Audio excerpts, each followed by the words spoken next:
Everything now is situated in technology. In that sense, from that point of view, technology is the new host of life.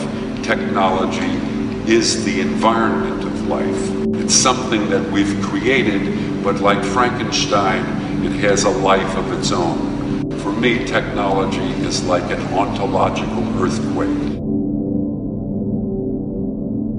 We live in two worlds, the world of the rooted future, which is the world of technology, or the world of the uncreated future, which is the world of art. That's the rooted future is the world where I am completely pessimistic. The uncreated world is the world of hope, because that's the world that comes out of the fecundity of our imagination. To try to make this world better is, I think, hopeless. One has to have the courage to be hopeless about this world in order to create a more livable world for oneself. We're going to devote our energies to sports and gardening, all the cultural pursuits as far as they're concerned. In fact, we're going to put the goons to sleep. Meanwhile, we dig.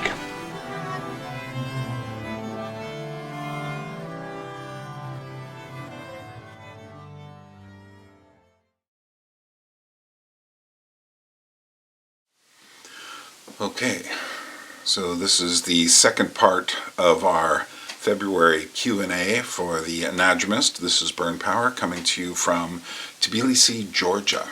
And I already did some of the questions that we had before, which included discussions on artistic topics. So go back and check that one out if you are interested in those things. Meanwhile, this time what we're going to do is we're going to look at some issues of a more intellectual and spiritual nature, and including a great question about community, questions about the reality of demons or angels.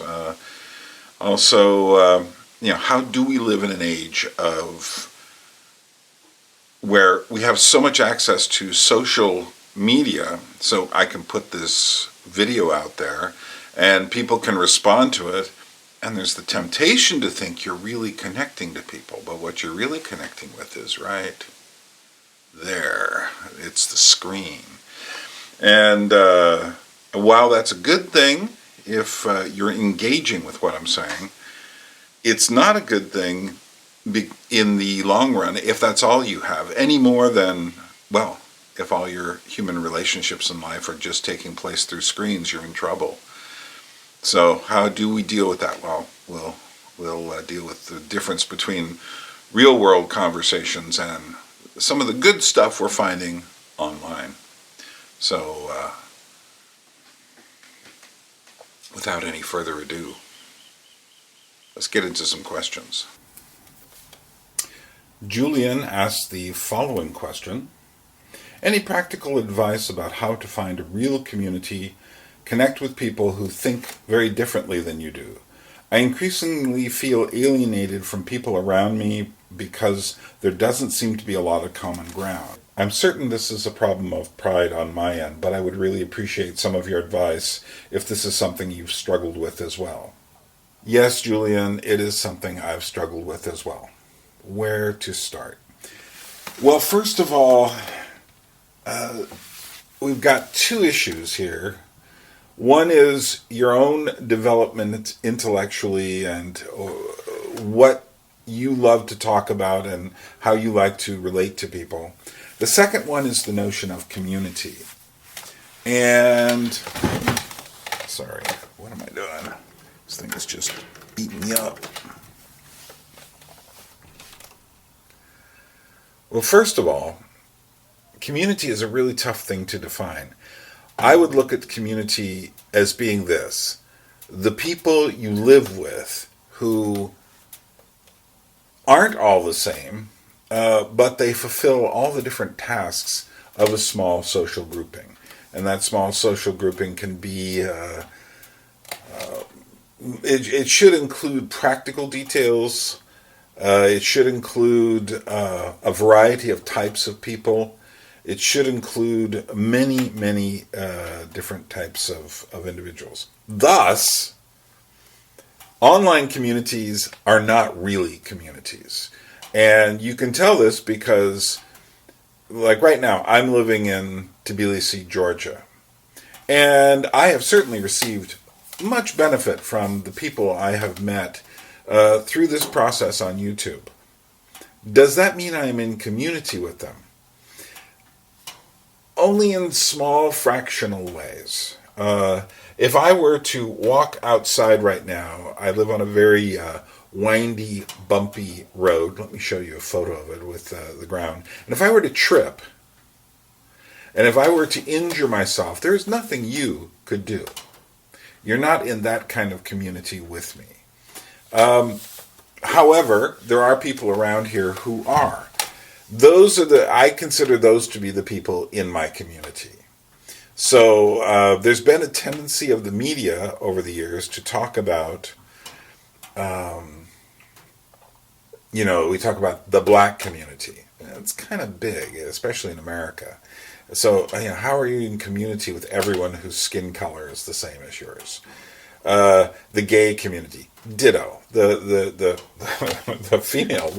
women's community, feminist community, I don't know. That's just way too big. It's not really a community. It's not a community of people who meet each other's needs. It's certainly not an intellectual community. It doesn't function. It's kind of an arbitrary fiction that we use the word community, because these people really won't be there for you. There's way too many of them. And just because someone shares some characteristic with a person, I can say the Christian community. Well, yeah, and the truth is I can go all over the world and meet other Christians.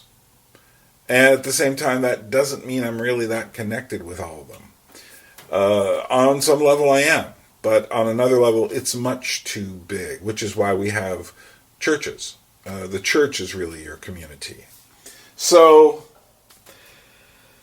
but it still leaves the problem of feeling some sort of connection to the people in one's community. And this is a really tough issue. Now, I grew up in, shall we call it old school suburban America? That is to say, before things got really hyper big, say in the 1970s. Where people, the kids still played in the streets. Everyone wasn't absorbed by video games and video at home. Where there were people who looked out for each other. One of the reasons I moved to Alaska was because that kind of community still existed there, where you were really in community. I lived in the small town of Haines, Alaska. There were 2,500 people in the Chilkat Valley area. And that was it, because the next town over was 13 miles by water, 264 miles by land. It was a 4.5-hour ferry ride to Juneau, the state capital, and the ferry didn't necessarily come every day. It was about a 4.5-hour ride to Whitehorse, Canada, in the Yukon, which was not next door, and you had to go through customs, so you were in a different country. In other words, we just had ourselves. Now, Haines is definitely a community. It has problems, that's for sure. Some parts of the community don't like each other on certain political type of issues. Nevertheless, there is a way in which we are all together. I think geography is really important. A lot more important than people in this mediated age really understand. That you have to be it has to be a physical community to really meet one's needs. It has to be people who are together in a way.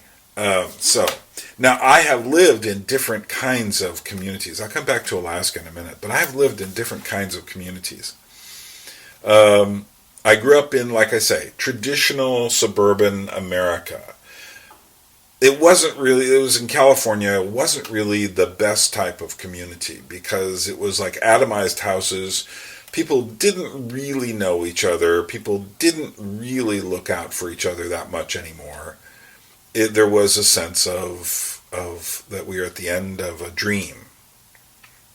You go off and you live in this nice place that had it was better than the big city, but it's still, yeah, I don't buy that.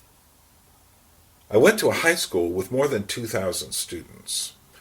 Kind of hard to feel connected there. So, of course, the standard American answer to that sort of problem is you click off, and you also dislike the people who are different from you. So, in my high school, they were the first generation of the hippies. The students, I mean, literally, they were within 3 years of beginning. So, I mean, I went to high school, I started in 1969. If you'd come there 3 years earlier, there were no hippies. It's that simple, not in high school. And there were hardly any anywhere yet. But nevertheless, they were forming their own clique. Obviously, people influenced by the beatniks and the folk protest movements and such like that. But so there were those kind of people. There were the greasers. By that we meant the people who worked on their car. The guys mostly who worked on cars and stuff like that. There was no, much later you would get goths and geeks and all this other stuff, metalheads and whatnot. We didn't have that much division yet.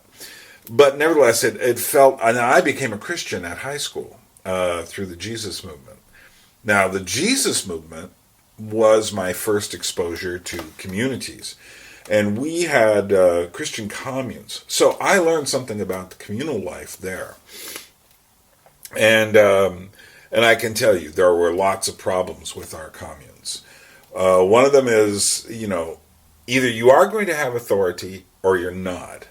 If you are going to have authority, is it going to be, arbitrary or not? We didn't have that much authority to begin with. Then problems arose, including thefts and threats of violence and all sorts. So then we had to get more authority. Eventually, the authority became a real problem. Another thing I noticed is that like as far as communes go, whenever you put more than one couple of turning into a family under the same roof, you have problems.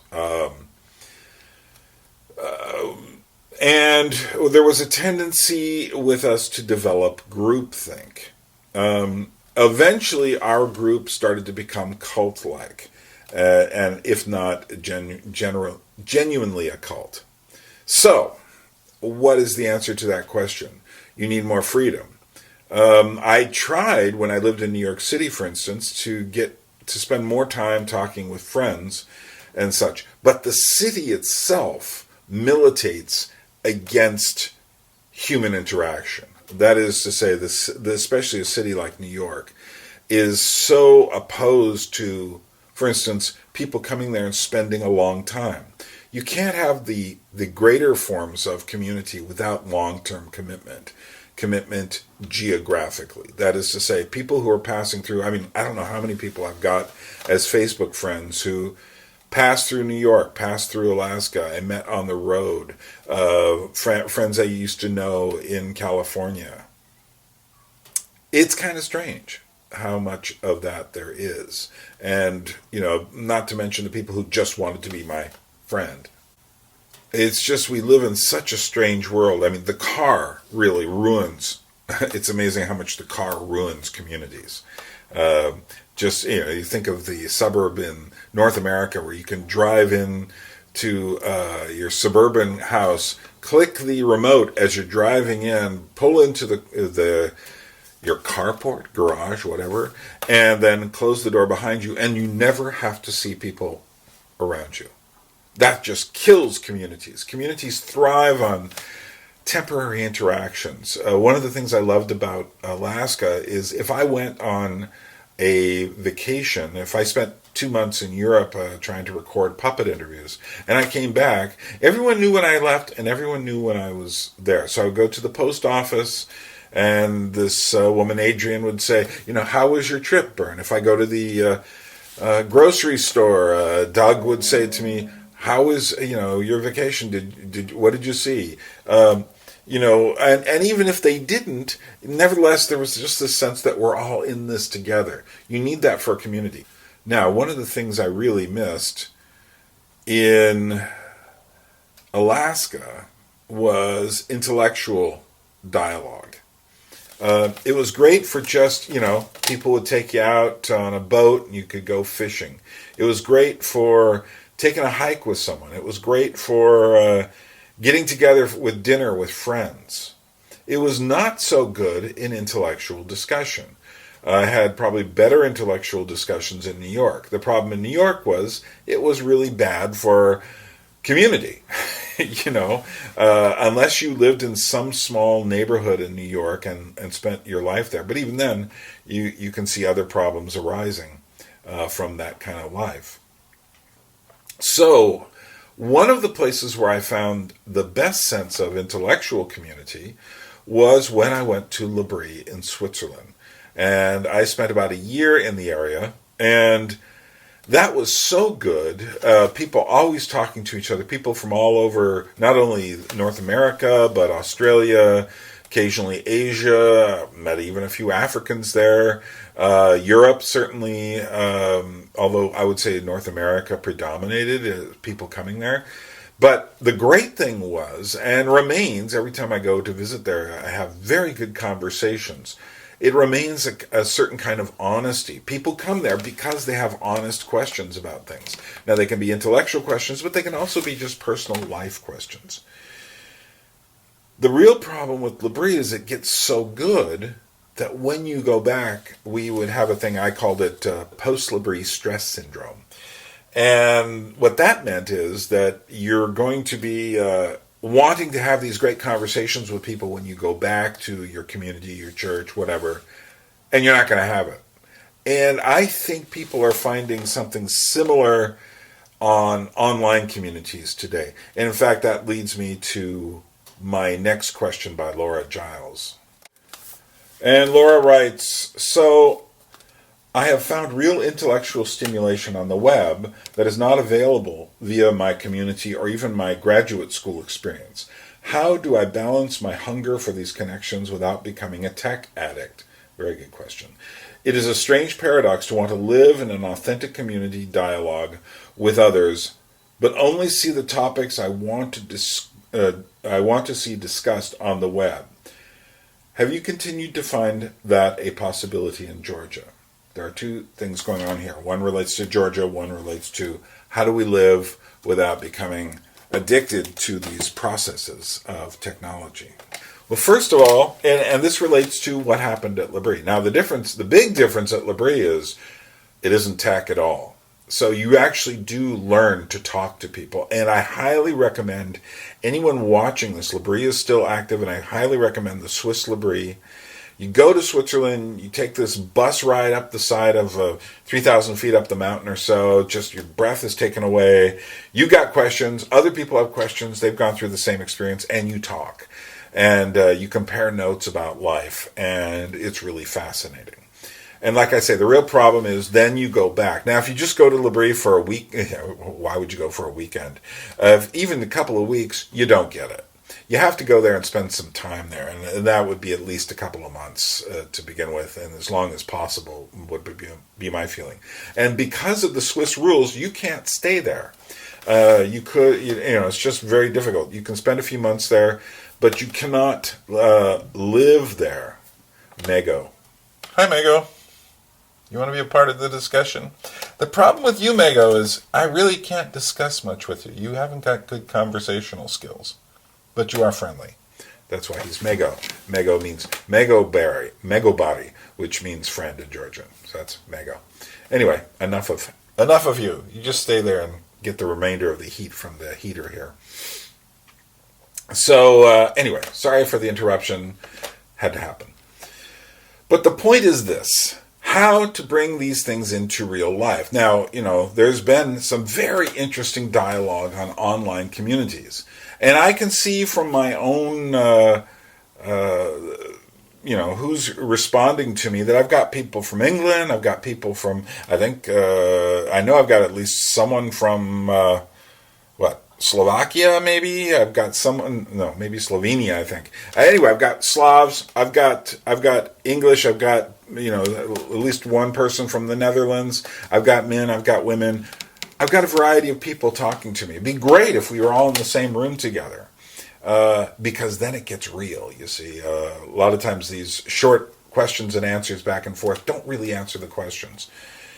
So the question is, how do you do it? Well, I'll tell you a bit of how I did it with my L'Abri experiences. Well, first of all, you have to not expect to find it. That is to say, you have to not expect to find in a real life, and I would include going back from L'Abri in this. I would put it to you, it isn't real life. In mundane daily life, we'll call it, what you find in special circumstances. So, for instance, people might find the same thing if they go to a seminar, a conference, and then they come back home. I mean, one of the big problems is you try to have conversations with people about the same stuff, and they all look at you, we've got to did you see what the price of grapes was this week down at the supermarket? Did you, are you having problems with your car? You getting your tooth pulled? These kind of questions, which, even Paul in the Bible points out that it's the mundanity of family life and marriage that is the thing that gets you. It's not the big things that get you in life, although those can occasionally interrupt, but it's the daily grind of little stuff. So how do you find community that fits? Well, my theory, and I put this into practice in different ways in New York and in Alaska and here in Georgia, is I don't expect to find it.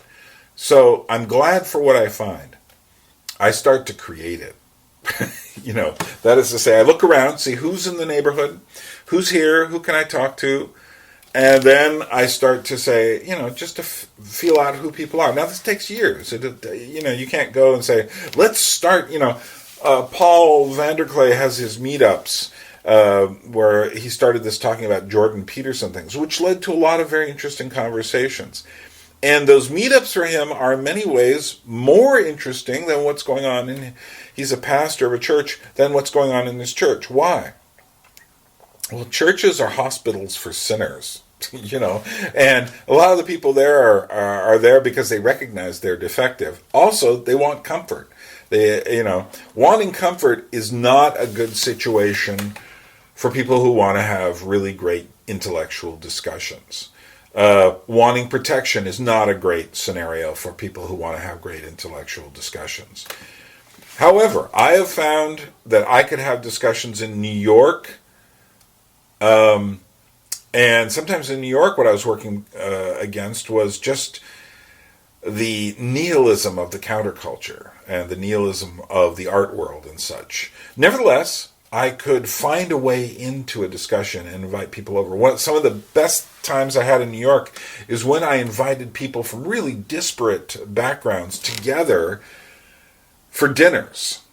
Dinners are part of the key. Now, some of what I'm talking about I covered in my lecture on mediated and unmediated. And it's how to get people together to have unmediated experiences. The more mediation there is, the more you're a bit separate from people. Now, there are certain things that are difficult to do.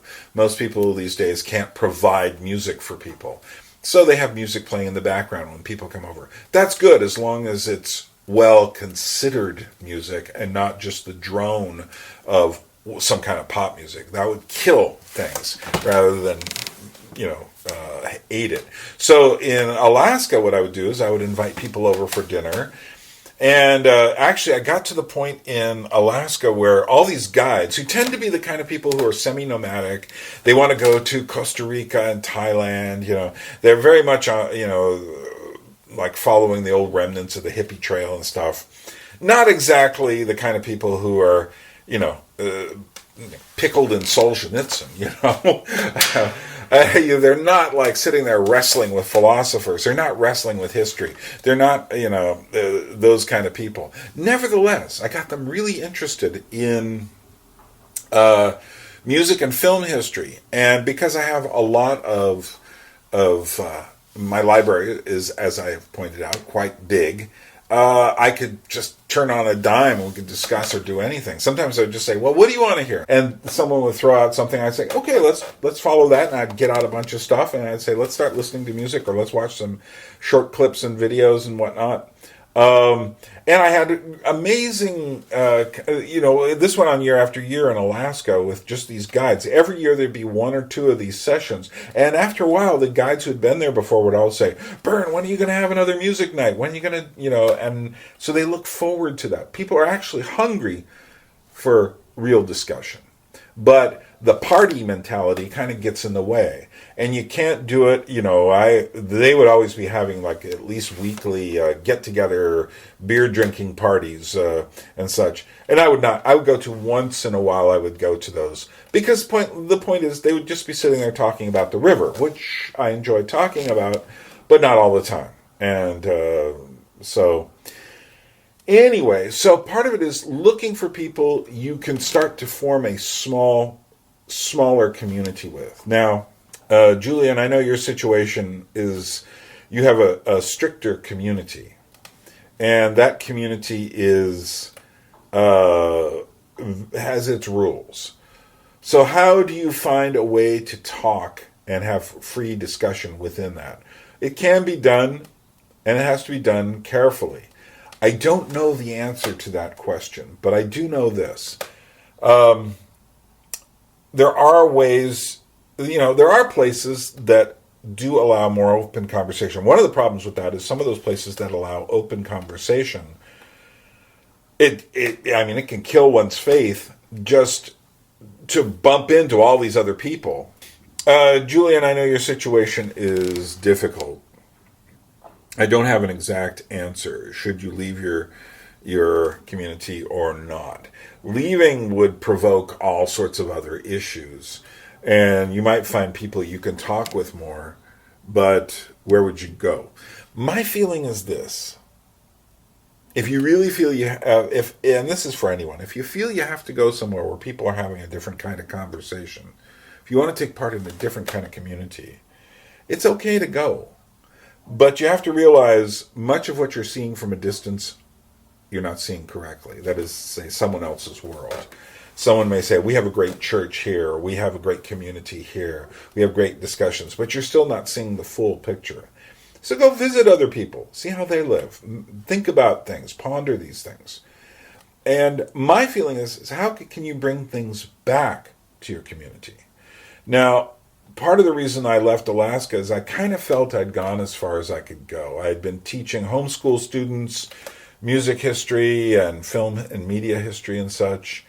I had been attempting some interesting works of art and such, and sometimes with those homeschool students. But I just felt like I just wasn't getting enough intellectual stimulation. Hence, I'm in Georgia now. Also, I would get my intellectual stimulation by traveling around interviewing puppeteers and such. And of course, by a constant diet of reading and listening and learning and watching and, that. But actually, Georgia proves to be a wonderful place to have intellectual discussions. And I feel like I'm closing in on what my community is. Tbilisi is actually, even though it's a town of 1.5 million people, it's got other aspects of it that are quite small as well. So everyone here kind of is connected to their families in a way that most people in the Western world aren't. Again, Julian, your situation is probably different. But I find that really fascinating. I find that talking with the level of discussions I have here is quite satisfactory to me. It fills me with what I was looking for. But the point is this. What I did in Alaska, I attempted in one way in New York, I attempted it in a different way in Alaska, and I will attempt differently here. I'm having really interesting discussions here, but There's a lot more to discuss, and I want to get to it, but I'm finding people who are willing to talk. So, what can you do? Well, have dinners, invite people over, make those dinners interesting, create events where people feel they can discuss things. Offer, see what you can offer within your church setting.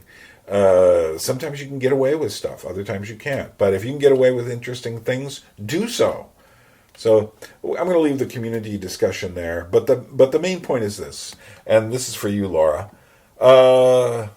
Just don't realize that what you're getting online is still a completely mediated experience. And what you need to do is find a way to bring that into reality. So that is, you have to invite people in to discuss things. Find people you suspect want to have a good conversation and open up some of your life to them. And that means inviting them over, going to their house, things like that. I'm sure I didn't answer your questions, but there's a little hint of an answer. Again, the mediated, unmediated lecture covers some of this stuff better than I have here. Okay, well, we're going to end up here with a couple more questions. Both of these questions are dealing with Christian subjects, but Christian subjects in the modern world of things that seem to have disappeared. And, has our material view of the world chased everything away? Is there no more room for the miraculous or the spiritual or the supernatural? And so these are honest questions. I'm going to try to give them an answer to the best of my ability. Laura Giles has a second question here. It says, on a totally separate topic, why has the charism or gift of healing, physical healing that was so prominent in the Gospels and early church, seem to have gone underground in so many churches and denominations? And she asks, is there any writing on this subject I would recommend? And I think a quick thing on this here. Actually, I was involved with Jesus People and Charismatic Ministries in the 1970s that put a lot of emphasis upon the gifts of the Spirit and also upon healing. There have been things that I have seen that made me think healing is real, and it's not something that's just simply disappeared. However, I would say that we're in an unusual situation. I believe that the miracles of healing, as mentioned in the Bible, actually took place. The people who witnessed them were baffled, just as you would be if you were there. That is to say, people, when they responded, when Jesus healed people, they were like, my goodness, what's going on here? And more people followed him as a result. However, at a certain point, I think it became clear even to Jesus that they were there for the miracles, which is not a good basis for faith. I mean, it can help provoke faith, but it doesn't help to keep faith. And I think you do see some miracles listed in the New Testament, in the early chapters of Acts. Interestingly enough, you hear less and less about them as the book proceeds, and you hear less and less about them as the letters of Paul and John and the others proceed as well. That is to say, they cease to play that important a role. So, has healing completely disappeared, or is it all just psychological stuff? Now, the truth is, I've seen some very shady dealings around the subject of healing. One of them was, I went to a Catherine Coleman rally in the 1970s, and she was this very much Pentecostal, prophetess, shall we call her, who went around doing these big, huge arena meetings and people getting healed. And she did the thing where she'd push you back and you'd fall back. You were slain in the spirit, and people would come up and they would always be getting healed of stuff like one leg shorter than the other, which I always thought was kind of weird. How did you know that ahead of time? Things inside of you that you couldn't verify. There was a lot of charlatanism to it. And my feeling is now, I have heard of genuine stories, what I would consider to be genuine reports of healing miracles in places like Africa, in places like as, say, Southeast Asia, places where, it was like the gospel was just coming in. Now in Africa, there are people there who really believe in witchcraft. African, what we call a witch doctor, performing some things. And here's the thing. There are people, who would go there as missionaries, or people who go there and go like, witchcraft, this African stuff, it's just superstition. It doesn't really matter to me. And then they would be trapped by something. They would feel they were in the presence of something. And sometimes I think healings in those situations have a very, very different role than they do in our situation. I think we need to learn more about how to live with suffering than we need miraculous healings. That's my own personal thought. I mean, what if everybody was getting healed all the time? It'd be kind of a strange world we lived in. And people have asked, well, why didn't Jesus heal everybody? Because Jesus wasn't supposed to heal everybody. He wasn't trying to get people to live in this perfect world. He was trying to get them to face the reality of the world. Which leads us to our second question. The second one by Dmitry Tarek. And this is along the similar lines, but different. It's, again, another question of things that seem to have disappeared. He says, I'll ask another question, a more wordy one, if I may. Do you think our culture gravely misses the angelology and demonology of medieval times? Smith's invisible hand killed angels and demons, and we don't really have anything to say against it anymore, despite becoming self-reportedly more unhappy. I, a modern man, seem to find it the hardest part of Christianity of all, and yet I feel like something very important has been lost here. To which my response is, I think people have tended to romanticize angels and get way too fearful of demons, which is, I suppose, a different kind of a romanticization. But here's my feeling. I don't think they went anywhere. I think they're still here.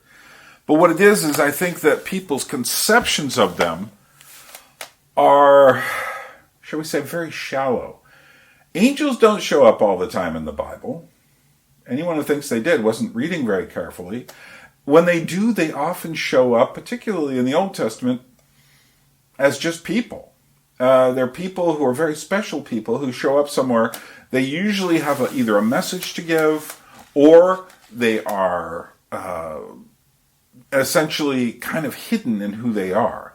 What you don't see is big angels with wings popping in. I mean, you do have the one big vision of Isaiah. You have some other, images from Ezekiel and such, but you generally don't see angels just flying around. The medieval view of angels was probably a little bit way too towards the superstitious side.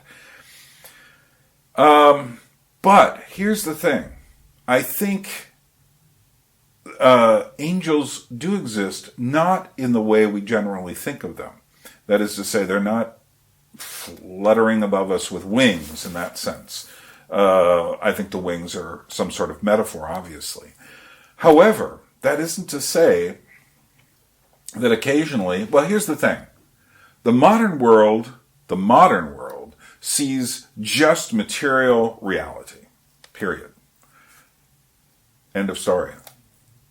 So anything you can't touch, weigh, take in in some manner with the senses and with measurements don't exist.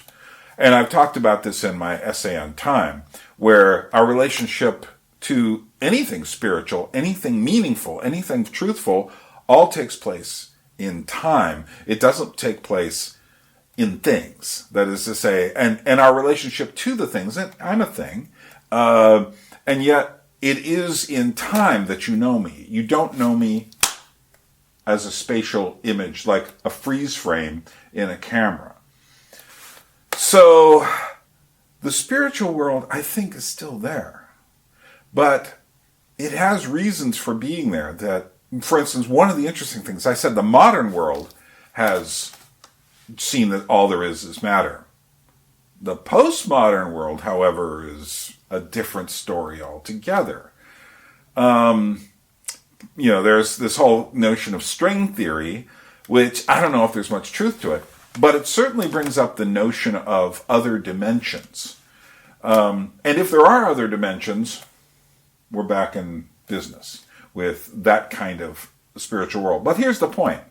If there are other dimensions, it's not like there are portals opening up everywhere all the time. It's not like people who think angels are fluttering over them, helping them. My mother used to think that if we got like the right parking space somewhere, that God was helping us magically, which I always said, Mom, we just got a good parking space. We got lucky. It was nice, but it isn't like necessarily a gift of God.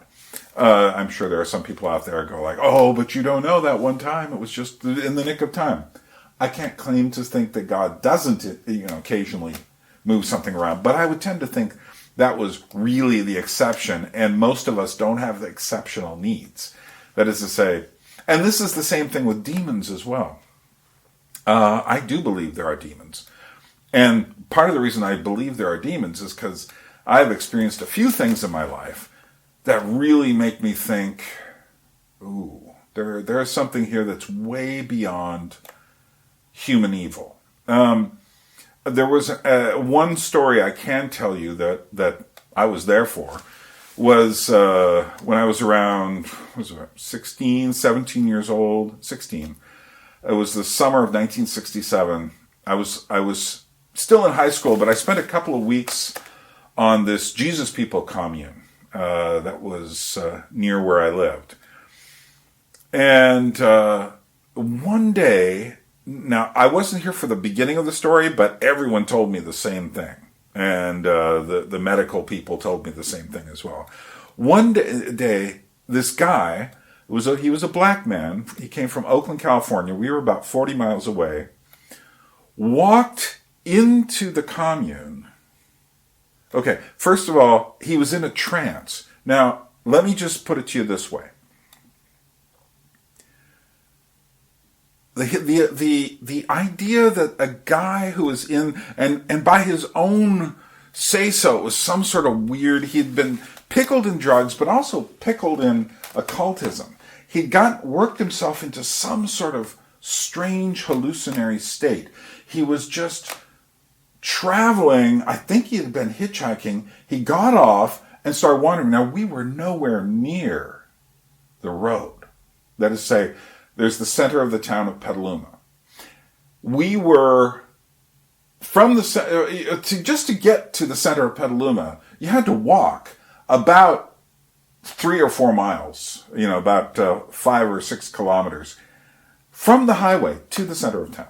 Now, we were another similar distance away from the town on a small country road. There were no lights. There was no sign on the road saying, oh, Christian commune this way. It was an empty dirt road. And this guy said he felt like he was just being pushed down this road. He said he was not in control of his body. He was just simply, it was like someone was at his head pushing him and pushing him and pushing him. And he showed up at our commune, which was about a quarter of a mile on a dark road with various split off to other dark roads. And it's just the mind boggles at how he found our place, because he knew nothing about it. He was literally in a trance. It was just like, I don't think he was doing voodoo, but basically he was acting like a zombie.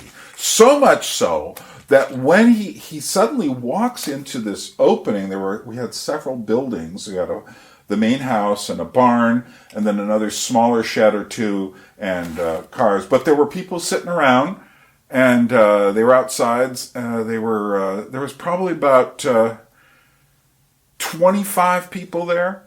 So this was witnessed by 25 people, and they were all these young Jesus people, hippie Christians, shall we call them. They did not believe in doing drugs anymore. They had given their life to Jesus, but we did make up music and play the guitar. So there were people outside playing the guitar and talking. It was late. It was probably around 10 o'clock, 10:30 at night.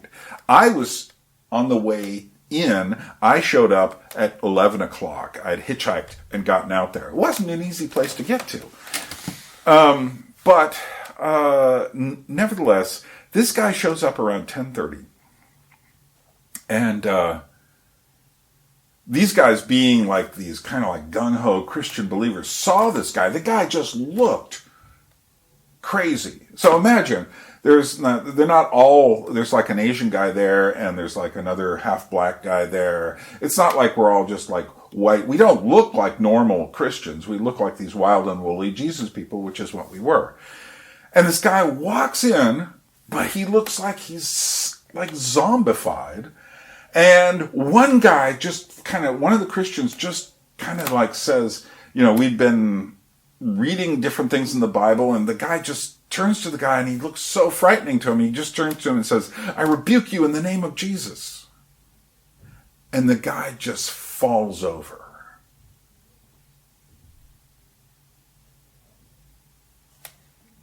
They immediately called the ambulance. They couldn't tell if he was alive or dead. They called the ambulance. When the ambulance came and put them in, the guy in the vehicle, they explained what was going on. The guy said, "Okay, we're going to rush him to the hospital." They at first could not find a pulse on him at all. It was as if he was dead. But he obviously wasn't, because he survived. And then they took him to the hospital, and he woke up. People from our commune went and just spent time with him for that weekend. He was in a very weird state, and he explained to them what had happened, how he had been both taking acid and how he had been pickled in these like weird occultic beliefs. And I rode with the guy back to Oakland at the end of the weekend. It was like Monday, and we took him back home. And this story is actually written up in a book somewhere. But I came in about, so the guy essentially became a Christian at the end, which was really bizarre. Now, this is just such a strange story, but there's another second part to it, and this is what I'm getting to. The guy was, the fact that the guy found our place, and here's what's really weird about it. The Exorcist had not come out yet. That was another year or so away. But what this did was it so freaked everybody out. I arrived as the ambulance was taking off. And I was with another friend. I was just like, what's going on here? And there were some other people there who had nothing to do with the Jesus people, who were kind of like these very cult-like couple. There were a couple who were very cult-like, and they had kind of used this to take over the thinking of the people and to create this panic from it. And when I arrived there, everyone was praying, but everyone was in like fear, because in a sense what they saw was this inexplicable demonic thing, and it so caused people to fear. Well, here's what happened as a result of that. That started our ministry doing exorcisms. We didn't call them exorcisms, we called them deliverance sessions. Eventually, it went on for years, about 3 or 4 years. Almost everybody in the group at one point or another had to come in and get their demons cast out, which involved basically puking up everything you'd ever eaten since high school.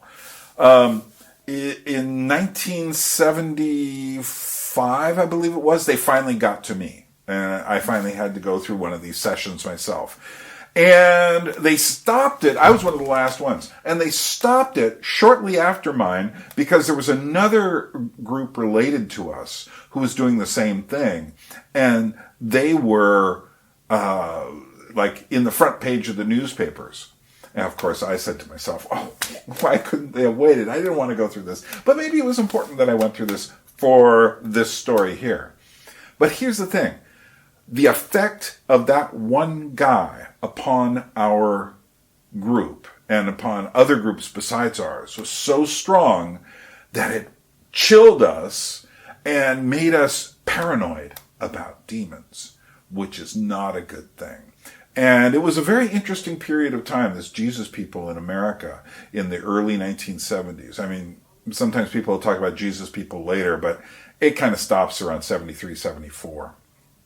But here's the thing. the demonic effect was much bigger than just one person having a problem. And that, to me, is the clue. Jacques Ellul talks about the demonic. And he says, he doesn't talk about it in any sort of paranoid way at all. I'm not even sure Ellul necessarily believes in a real devil or anything like that. However, Ellul does point something out, that the effect of the demonic is not... The devil doesn't care what we do in our day-to-day lives. We're perfectly capable of screwing our whole lives up all the time. But what the devil and the demonic does care about, the big picture, which always leads me wondering, why does everything go in one direction?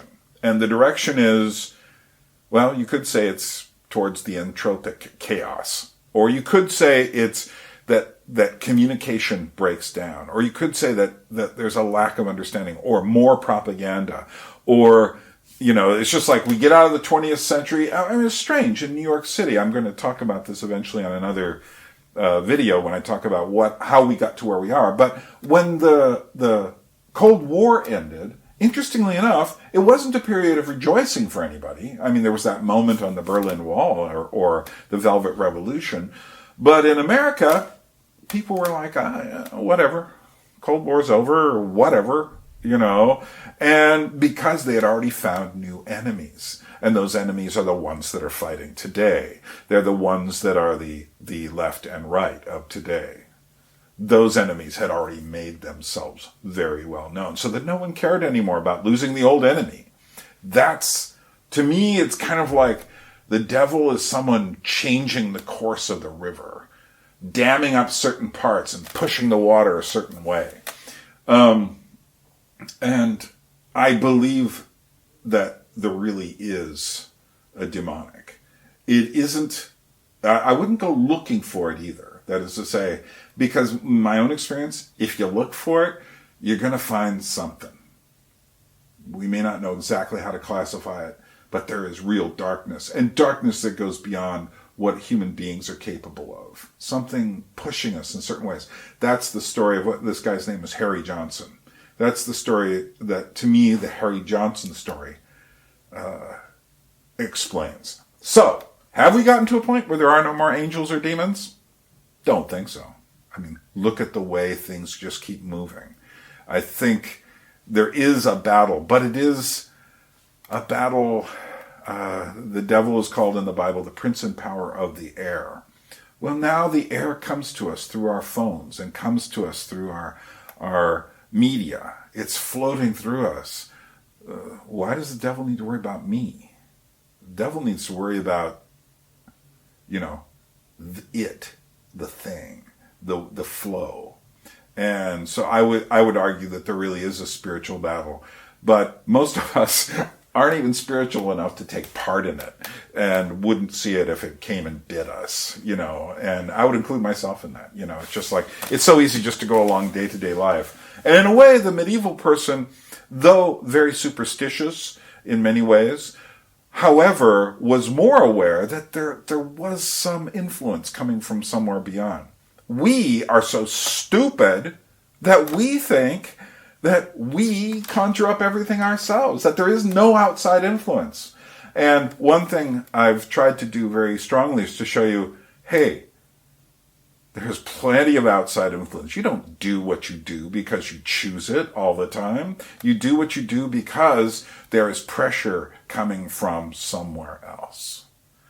And where does that pressure go back to? Well, it goes back to the way everybody's acting during a certain age. It goes back to,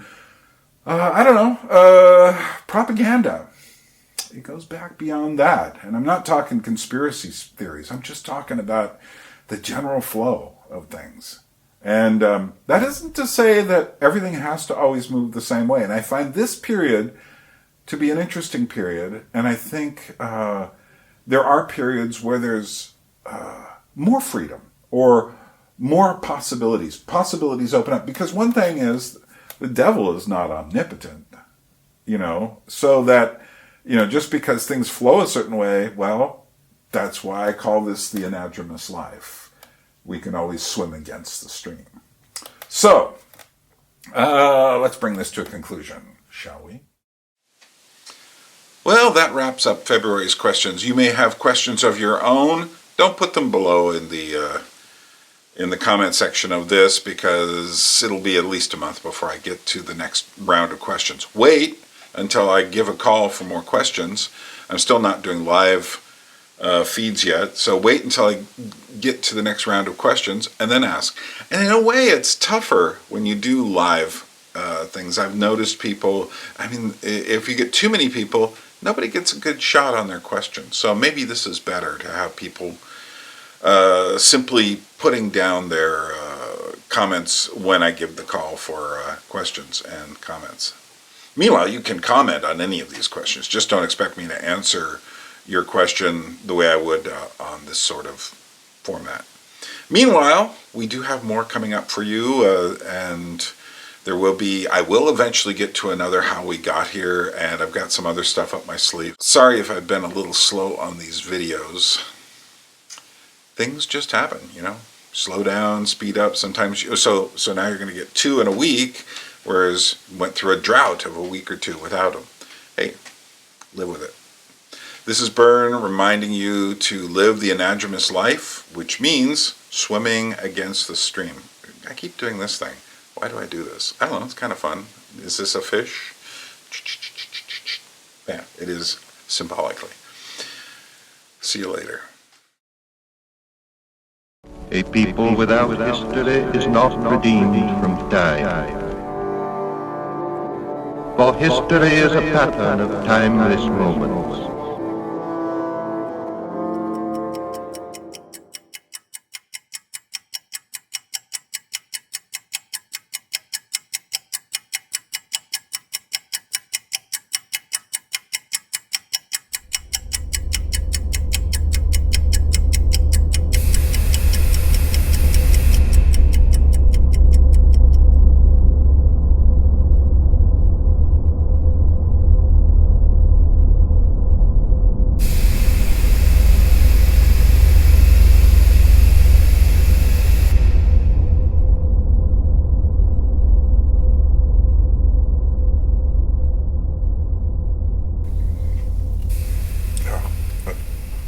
Let's just stop. Oh, the itch factor. Maybe I shouldn't. Okay, this doesn't happen when I don't take a shower right beforehand. I think it's the oil's wanting to come out or something. I don't know. All right, continuing.